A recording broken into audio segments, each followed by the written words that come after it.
went to Tijuana to cover the current state of affairs, after the U.S. government closed the border to asylum seekers. We visited shelters across the city, spoke with local advocates, and were able to interview those who had become stuck in Mexico and whose future had become uncertain.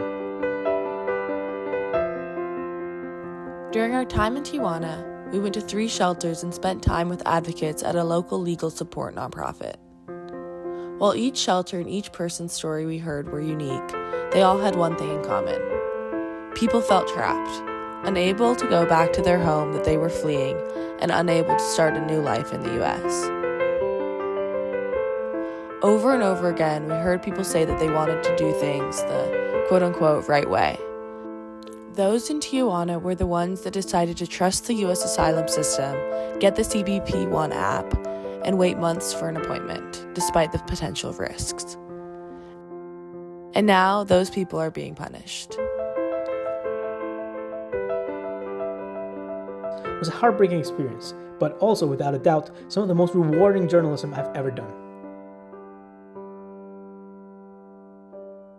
I believe this trip and the stories that come out of it will shed new light on what is really happening at the border and will inspire others to want to tackle the same issues or learn more about them. On our last day, we went to the beach in Tijuana, where the 30-foot steel border wall ends in the ocean.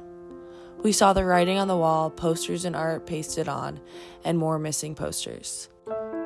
I realized on this trip, you can read every article in the world about American border policy, hear stories about the asylum process, and see hundreds of pictures of the wall. But nothing compares to physically being there.